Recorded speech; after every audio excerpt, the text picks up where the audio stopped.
Politicians and economists use laws to determine how people use their time.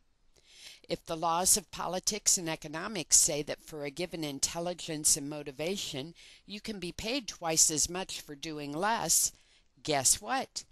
People and their brains will gravitate to less problem solving.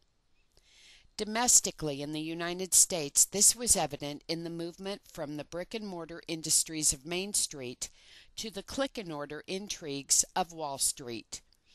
False promises of instant riches drain brains from basic services, causing sinflation and monflation in the negative industries. Compounding the internal brain drain across industries was the brain drain across borders and continents. Now humanity has a huge case of indigestion, as masses have been dislocated not only geographically, but spiritually, emotionally, mentally, and ethically. Like the brain drain in high schools from the false manna of professional sports contracts, many of these brainless people will forever live and relive their lost hopes and glory rather than adjusting to a new world. Legislation is an especially onerous form of inflationary suffering, for it evinces growing disrespect and disdain for the ultimate form of human productivity, democracy.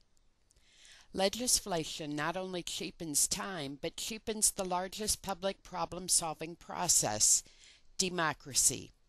As faith in democracy falls, habitual politicians and despotism increases. The love affair of the Bush family with dictatorship and human suffering extends way back. Grandfather Prescott Bush supplied Hitler with half of Nazi Germany's strategic metals during the 1930s and 1940s until the Roosevelt administration stopped him in 1942, 6 months after war had been declared on Japan and Germany. Daddy Half-War Bush epitomized his love affair with dictators by praising Ferdinand Marcos for his adherence to democratic principles. George Bush repeatedly has conveyed that he wishes he were a dictator. George Bush had sky-high poll ratings as the American people responded to the election monopoly of incumbents funded by the money dictators. Bush is a primary recipient and pathogen of the self-destroying thymistic cancer plaguing humanity. Despotism or dictatorship is the belief that if one person is given all the power, then he will solve all the problems. Apart from the human impossibility of one person serving all the people all the time, this human relationship is a restatement of the basic thymistic cancerous relationship behind inflationary suffering, a part of the system consuming more time than it can create. Despotism is a black hole of human time. Through welfare of unearned business and tax benefits, the unproductive rich are enriched without solving problems, which simultaneously causes monflation and sinflation. Both welfare and wealthfare not only cheapen the lives of the tax-paying middle class, but on a per capita basis, the welfare class costs the middle class far more than the welfared. The same happens with the term tax cuts, which are in fact tax shifts from the wealthy to the middle class. Most obviously, workers are experiencing inflation in state and local taxes. Less obvious are the rising costs in private services and insurance in response to expensive problems that are no longer minimized by the federal programs. The death tax debate was an intellectual two-way mirror. What people saw depended on which side they stood. On the reflective side, everyone saw themselves as being taxed one more time for dying. Unfortunately, for 99% of the taxpayers, they don't have enough riches to be liable for the death tax.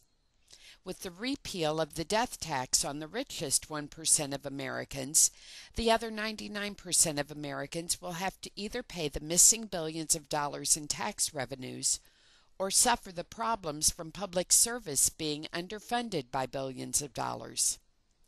Looking through the two-way mirror from a timistic perspective, it was not a death tax.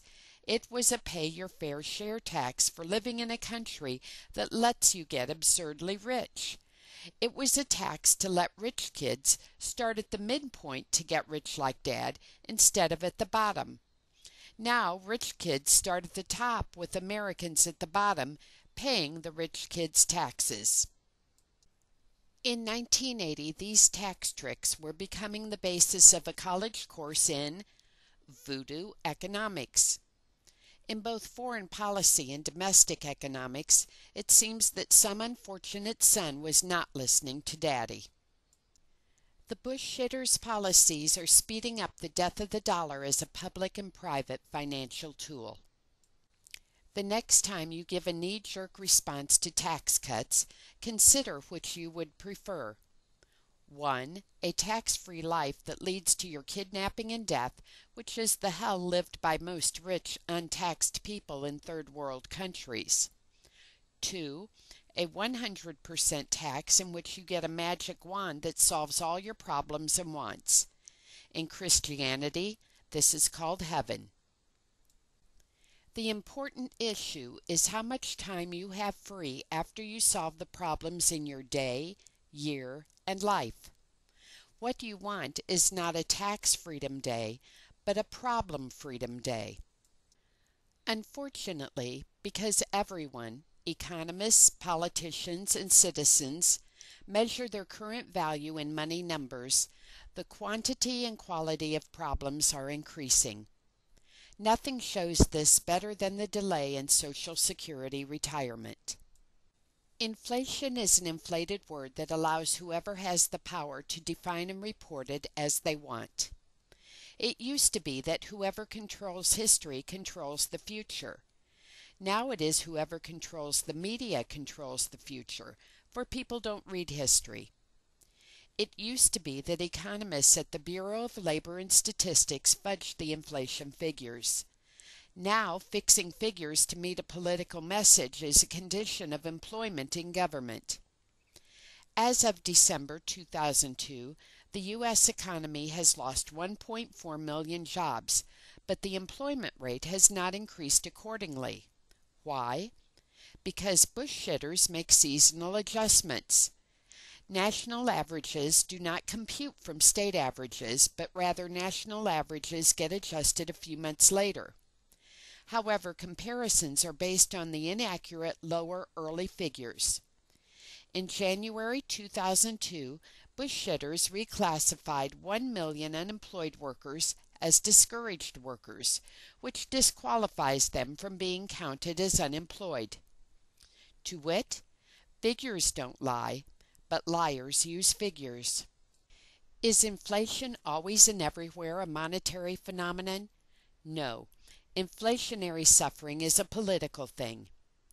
Each voter must be asking themselves this question. Are you better off today than you were in 2000? Honest problem solvers say no. Welfare recipients say yes.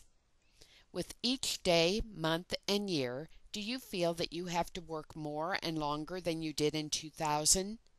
Do the larger numbers on your paycheck make up for your not having enough time to play and enjoy life? It's your time that inflation cheapens. Remember this each time you encounter a facet of inflationary suffering.